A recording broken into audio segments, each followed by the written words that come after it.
வணக்கம் நண்பர்களே, இந்த வீடியோ பதிவில் நம்ம வென்டிலேட்டர் அப்படின்னா என்ன, வென்டிலேட்டரோட வேலை என்ன, ஒரு பேஷண்ட் வந்து வென்டிலேட்டர் இருக்காங்க அப்படின்னு சொன்னா அவங்க கண்டிஷன் சீரியஸா, அதை பத்தி நம்ம என்ன தெரிஞ்சுக்கணும் அப்படிங்கிறத பத்தி இந்த வீடியோல பார்க்க போறோம். ரீசெண்டா இந்த கோவிட் டைம்ல வென்டிலேட்டருங்கிற வார்த்தையை நம்ம ரொம்ப கேள்விப்பட்டிருக்கோம். இந்த வென்டிலேட்டர் அப்படின்னா என்ன, இந்த வார்த்தை வந்துங்கிறது நமக்கு ஒரு ரூல்ஸ் கிடையாது. யூஸ்வலா நம்ம சொல்லுவோம் வீட்டில் வந்து வென்டிலேஷன் நல்லா இருக்கணும் அப்படின்னு சொல்லுவோம். ஸோ அந்த இடத்துல நம்ம வென்டிலேஷனுங்கிறது என்ன மீன் பண்ணுறோம். ஸோ ஒரு வீட்டில் ஏர் சர்க்குலேஷன் வந்துட்டு இருக்கு, அந்த ஏர் சர்க்குலேஷன் வந்து நம்ம யூஸ் பண்ணிட்டு இருக்கோம், ஆக்சிஜன் கன்சியூம் பண்ணுறோம், கார்பன் டை ஆக்சைடு வந்து நம்ம ப்ரொடியூஸ் பண்ணுறோம். ஸோ அது வந்து பார்த்திங்கன்னா வீட்டோட என்வரான்மெண்ட்லேயே சுற்றிக்கிட்டே இருக்கு. ஸோ நிறைய ஜன்னல் கதவு இதெல்லாம் இருந்தால் தான் வெளியில் இருக்க சுத்தமான காற்று வந்து வீட்டுக்குள்ளே வரும், வீட்டுக்குள்ளே இருக்க கெட்ட காற்று வந்து வெளியில் போகும். இதே ப்ராசஸ் வந்து பார்த்திங்கன்னா நம்ம உடம்புக்குள்ளேயும் நடந்துட்டு இருக்கு. எப்படி நடக்குது, நம்ம உடம்புக்குள்ள பார்த்தீங்கன்னா கார்பன் டை ஆக்சைடு அப்படிங்கிறது கண்டினியூஸாக ப்ரொடியூஸ் ஆகிட்டு இருக்கு, வெளியிலங்கிறது பார்த்தீங்கன்னா ஆக்சிஜன் இருக்கு. நம்ம இந்த சுவாசத்தை வந்து எடுக்கிறது மூலியமா பார்த்தீங்கன்னா வெளியே இருக்க ஆக்சிஜன் வந்து நம்ம உடம்புக்குள்ள செலுத்தணும், நம்ம உடம்புக்குள்ள ப்ரொடியூஸ் ஆகிற கார்பன் டை ஆக்சைடை வெளியில தரணும். இந்த ப்ராசஸ் தான் வந்து நம்ம வென்டிலேஷன் அப்படின்னு சொல்றோம். இந்த வென்டிலேஷனுங்கிற ப்ராசஸ் எங்க நடக்குதுன்னு பார்த்தீங்கன்னா லங்ஸ்குள்ள நடக்குது. இந்த லங்ஸ் வந்து பார்த்தீங்கன்னா இந்த இடத்துல இருந்தாலும் இங்கிருந்து நம்ம மூக்குல இருந்து வாயில இருந்து லங்ஸ் வரைக்கும் டிராவல் ஆகிற இடத்த பேர் தான் நம்ம ஏர்வே அப்படின்னு சொல்றோம். இங்கிருந்து இப்படி டிராவல் ஆகிட்டு இந்த இடத்துல வந்து gas exchange, carbon dioxide and oxygen எக்ஸ்சேஞ்சுங்கிறது வந்து பார்த்தீங்கன்னா இந்த இடத்துல நடக்குது.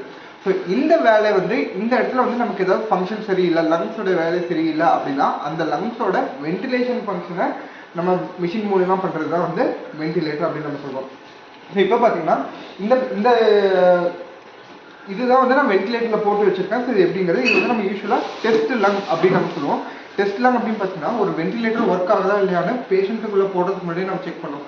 பேஷண்ட்டுக்குள்ளே போட்டதுக்கு அப்புறமேட்டு ஒர்க் ஆகுதா இல்லைன்னு செக் பண்ண முடியாதுங்க. ஸோ அதுக்காக தான் இந்த டெஸ்ட் லங் இருக்கு. ஸோ நம்ம இந்த செட்டிங் பண்ணி வச்சிருக்கனால இந்த லங்ஸ் வந்து பார்த்தீங்கன்னா உங்களுக்கு சுருங்கி விடுறது தெரியுது. ஸோ இது வந்து ஒரு பக்கம் வென்டிலேட்டர் இருக்கு, இன்னொரு பக்கம் பார்த்தீங்கன்னா பேஷண்ட்டோட லங்ஸ் இருக்கு. இது ரெண்டுக்கும் இடையில கனெக்ஷன் எஸ்டாப்ளிஷ் பண்றது அப்படிங்கிறது தான் பார்த்தீங்கன்னா அதுக்கு பேர் தான் ஏர்வே டிவைஸ் அப்படின்னு சொல்றோம். ஸோ ஒரு பக்கம் வென்டிலேட்டர் இருக்கு, ஸோ இது வந்து இதோட வேலை பார்க்குது, இன்னொரு பக்கம் பேஷண்ட் இருக்காங்க. பட் ஆனால் இந்த ரெண்டுக்கும் இடையில கனெக்ஷன் எஸ்டாப்ளிஷ் பண்றது இருக்கு இல்லைங்களா, இந்த ஏர்வே. ஸோ இதுதான் வந்து ஒரு ஆர்ட் அப்படின்னு சொல்லுவோம். ஸோ இந்த ஆர்ட் வந்து பார்த்தீங்கன்னா ஸோ யூஸ்வலாக வந்து இது அனஸ்தெட்டிஸ்ட் தான் வந்து இதில் ஸ்பெஷலிஸ்ட். ஸோ நானே வந்து ஒரு ஏர்வே டிவைஸ் இனோவேஷனுக்கு வந்து ஐஐடி காந்திநகரில் ப்ரெசென்ட் பண்ணும்போது பார்த்தீங்கன்னா உங்கள் டீமில் யாராவது இஎன்டி ஸ்பெஷலிஸ்ட் யாராவது பல்மனாலஜிஸ்ட் இருக்காங்கன்னு அப்படின்னு சொல்லி கேட்டாங்க. பட் நானே வந்து சொன்னேன் அனஸ்தெட்டிஸ்டோட தான் வந்து ஏர்வே வந்து அனஸ்தெட்டிஸ்டோட ஸ்பெஷாலிட்டி அப்படிங்கிறது வந்து சொன்னேன். ஸோ இந்த ஏர்வே வந்து பார்த்தீங்கன்னா ஃபஸ்ட்டு 1543 வந்து பார்த்தீங்கன்னா ஆண்ட்ரியஸ் வெசலேஸ்ங்கிறவர் பார்த்தீங்கன்னா ஒரு அனிமல் மயங்கி விழுந்த அனிமலில் பார்த்தீங்கன்னா ஒரு புல்லு மாதிரி அதாவது மூங்கில் மாதிரி ஒரு ஹோல் இருக்க ஸ்ட்ரக்சர் அதை வந்து அவங்க அதோட ட்ரெக்கியாக்குள்ள போட்டு அதில் வந்து வென்டிலேட் பண்ணும்போது பார்த்தீங்கன்னா அந்த அனிமல் படைச்சிருச்சு அப்படிங்கிறத ஒரு தெரிஞ்சது. ஸோ இந்த டியூப் மாதிரி ஸ்ட்ரக்சர் தான் வந்து பார்த்தீங்கன்னா இந்த ஏர்வே வந்து எஸ்டாப்ளிஷ் பண்ணுறது அப்படிங்கிறது ஃபஸ்ட்டு நமக்கு தெரிஞ்சிச்சு. ஸோ அதுக்கப்புறம் பார்த்தீங்கன்னா இப்போ நம்ம யூஸ்வலாக யூஸ் பண்ணுறது பார்த்தீங்கன்னா எண்டோட்ரிக்கல் டியூப்னு சொல்லுவோம். இது ஒன்றுமே இல்லை, ஒரு பிவிசி பைப் தான். ஸோ இந்த பைப்லேயே வந்து பார்த்தீங்கன்னா இதில் வந்து இது வந்து செக்யூர் பண்ணுறதுக்கு நிறைய ஸ்கில்ஸ் வந்து தேவைப்படும். ஸோ அதுக்கு வந்து பார்த்தீங்கன்னா லரிங்கோஸ்கோபிக் பிளேடு இந்த மாதிரி விஷயம் சொல்லுவோம். இது வந்து ரொம்ப டிஃபிகல்ட்டாக இருந்துச்சு, இதை வந்து இன்னும் கொஞ்சம் இம்ப்ரூவ் பண்ணி சிம்பிளாக மாற்றணும் அப்படின்னு சொல்கிறதுக்காக தான் இந்த சுப்ராக்ளாட்டிக் ஏர்வே டிவைஸ் அப்படிங்கிறது கொண்டாந்தாங்க. ஸோ இன்னொன்று வந்து பார்த்தீங்கன்னா இந்த மாஸ்க்லேயும் வந்து பார்த்தீங்கன்னா நம்ம பேஷண்ட்டுக்கு வந்து கனெக்ஷன் பண்ணி நம்ம வென்டிலேட் பண்ணலாம். இது ஒரு ஏர்வே டிவைஸ், இதுவே எக்கச்சக்கமான ஏர்வே டிவைஸ் இருக்குது. ஸோ இந்த கனெக்ஷன் எஸ்டாப்ளிஷ் பண்ணுறது அப்படிங்கிறது ஒரு பெரிய விஷயம். இதுதான் வந்து பார்த்தீங்கன்னா $1 பில்லியன் மார்க்கெட், $2 பில்லியன் மார்க்கெட். இந்த வென்டிலேட்டர் ஒரு தடவை நீங்கள் வாங்கி வச்சுட்டீங்க அப்படின்னா 20 வருஷத்துக்குனாலும் இது வந்து போயிட்டு இருக்கும். பட் ஆனால் இது வந்து பார்த்தீங்கன்னா ஒவ்வொரு பேஷண்ட்டுக்கும் நம்ம டிஸ்போசபிள் யூஸ் பண்ணுறோம். ஸோ இது வந்து ஒரு பெரிய மார்க்கெட் அப்படிங்கிறது நமக்கு தெரிஞ்சுக்கணும். ஸோ அடுத்தது வென்டிலேட்டரில் என்னென்ன பேராமீட்டர்ஸ் இருக்குது, நம்ம என்னென்ன சேஞ்ச் பண்ணுறோம் அப்படிங்கிறது பார்ப்போம். ஸோ நம்ம எல்லாருக்கும் தெரியும் இது FiO2ன்னு சொல்கிறோம், இது ஆக்சிஜனோட அளவு எவ்வளோ இருக்குது அப்படிங்கிறது தெரிஞ்சிருக்கிறது.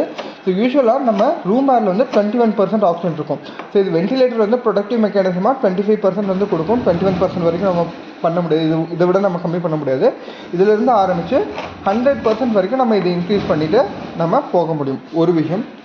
ரெண்டாவது வந்து பார்த்திங்கன்னா டைடல் வால்யூம் அப்படின்னு நான் சொல்கிறேன். டைடல் வால்யூம்னா நம்ம ஒரு மூச்சு இப்படி இழுத்து இப்படி வெளியில் விடுறீங்களா, ஸோ அதில் எவ்வளவு வால்யூம் வந்து எடுக்கிறோம், எவ்வளோ அமௌண்ட் ஆஃப் ஏர் வந்து உள்ளே போயிட்டு வெளியில் வருது அப்படிங்கிறது இந்த டைடல் வால்யூம். இது வந்து 500 ml வச்சுருக்கனால உங்களுக்கு இந்த பேக் வந்து 500 ml ஒவ்வொரு தடையும் விரிஞ்சு சுருங்கி விடுறது உங்களுக்கு தெரியும். இந்த ரெஸ்பிரேட்டரி ரேட்டுங்கிறது ஒரு நிமிஷத்துக்கு நம்ம எத்தனை மூச்சு விடுறோம் அப்படிங்கிறது. ஸோ யூஸ்வலாக அடல்ட்ஸ் வந்து பார்த்திங்கன்னா இது 12 15 வரைக்கும் இருக்கும், குழந்தைங்களுக்கு யூஸ்வலாக ஜாஸ்தியாக இருக்கும். லங்ஸ் வந்து ஃபெயிலியர் ஆனவங்களுக்கு வந்து இது யூஸ்வலாக நம்ம ஹையர் ரேட்டில் வந்து நம்ம வைப்போம். சரிங்களா. அடுத்து வந்து பார்த்தீங்கன்னா இது பீப்புன்னு சொல்லுவோம். பீப்னா லங்ஸ் வந்து ஒவ்வொரு தடையும் பார்த்தீங்கன்னா கம்ப்ளீட்டாக இப்படி ஃபுல்லாக இப்படி கொலாப்ஸ் ஆகிட்டு இப்படி விடுறது கிடையாது, இப்படி கொலாப்ஸ் ஆகிட்டு விடுறது கிடையாது. கொஞ்சம் லெவல் வந்து இது ஓப்பன் ஆகிட்டு கொஞ்சம் லெவல் வந்து இது ஓப்பனாகவே தான் இருக்கும். அதுலேருந்து டேரெக்டாக அது இன்ஃப்ளேட் ஆகிட்டு அதுக்கப்புறம் வரும். ஃபுல்லாக இப்படி வந்து கொலாப்ஸ் ஆகாது. ஸோ இப்போ வந்து பார்த்தீங்கன்னா உங்களுக்கு இது பீப் வந்து நான் 0 வைக்கிறேன். ஸோ இப்போ வந்து பார்த்தீங்கன்னா இந்த பலூன் வந்து உங்களுக்கு ஜாஸ்தி கொலாப்ஸ் ஆகிற மாதிரி தெரியுது பாருங்கள், உங்களுக்கு ஜாஸ்தி கொலாப்ஸ் ஆகுது. ஸோ இதே வந்து நான் பீப் வந்து ஒரு 9 வைக்கிறேன் அப்படின்னு பார்த்தீங்கன்னா லங்ஸ் வந்து அந்த அளவுக்கு கொலாப்ஸ் ஆகாது. ஸோ இந்த லங்ஸை வந்து ஓப்பனாக வைக்கிறதுக்காக நம்ம கொடுக்கக்கூடியதான் பீப். ஸோ இது வந்து பார்த்தீங்கன்னா வால்யூம் கண்ட்ரோல் மோட் வென்டிலேஷன் சொல்லுவோம். யூஸ்வலாக அனஸ்தீசியா டைமில் வந்து பார்த்தீங்கன்னா நம்ம இந்த மோட் தான் யூஸ் பண்ணுவோம். ஏன்னா பேஷண்ட்டுக்கு அப்புறம் ப்ரீத் பண்ணக்கூடிய கெப்பாசிட்டி இருக்காது, அதனால் நம்ம இந்த மோடில் வச்சுப்போம். ஸோ அது இல்லாமல் pressure control mode, pressure support ventilation, manual மோட்லாம் இருக்குது. இது வந்து பார்த்தீங்கன்னா அனஸ்தீசியா ஒர்க் ஸ்டேஷன், இது வந்து மானிட்டரு, இது வந்து வென்டிலேட்டர். ஸோ இது இல்லாமல் இது வேப்பரைசர், நிறைய காம்பனன்ட்ஸில் இது இன்டெகிரேட்டடாக இருக்குது. பட் ஐசியில் வந்து பார்த்தீங்கன்னா வெறும் வென்டிலேட்டரோட ஃபங்க்ஷன் மட்டும்தான் உங்களுக்கு இருக்கும். ஸோ இது ப்ரெஷர் சப்போர்ட் வென்டிலேஷன் பார்த்தீங்கன்னா பேஷண்ட் வந்து வென்டிலேட் பண்ணும்போது இந்த மிஷின் வந்து வெறும் அதுக்கு பேஷண்ட்டோட பிரெத்துக்கு வந்து சப்போர்ட் மட்டும்தான் பண்ணும். மேனுவல் மோடுன்னு பார்த்தீங்கன்னா பேஷண்ட்டுக்கு எந்த எஃபெக்ட்டுமே இருக்காது. நீங்கள் வந்து பேஷண்ட் வந்து உங்களோட கையால் தான் நீங்கள் வென்டிலேட் பண்ணணும். ஸோ இது பார்த்தீங்கன்னா நம்ம கையால் வென்டிலேட் பண்ணால் மட்டும்தான் இது வென்டிலேட் ஆகுமே தவிர மற்றபடி இதில் எந்த வகையான வென்டிலேஷனும் இருக்காது.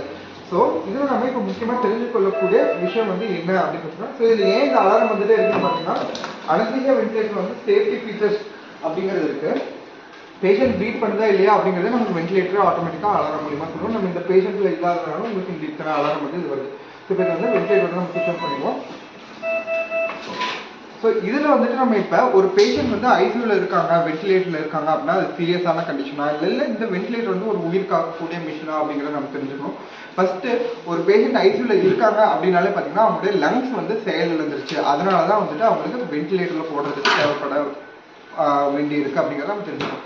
ஸோ ஒருத்தங்களுக்கு ஒரு ஆர்கன் ஃபெயிலியர் இருக்குது அப்படின்னு பார்த்தீங்கன்னா அது ரெக்கவரி ஆகிறதுக்கு தேவையாகும். ஸோ யூஸ்வலாக ஒரு பேஷண்ட் வென்டிலேட்டரில் இருக்காங்க, அந்த பேஷண்ட்டோட கண்டிஷன் சீரியஸாக தான் இருக்குது அப்படிங்கிற அர்த்தம். ஸோ அவங்க குறைச்சி வருவாங்களா வரமாட்டாங்கிறது இண்டிவிஜுவல் டிசீஸை பொறுத்தது, அவங்களுடைய லங்ஸ் எவ்வளோ டேமேஜ் இருக்குங்கிறத பொறுத்து.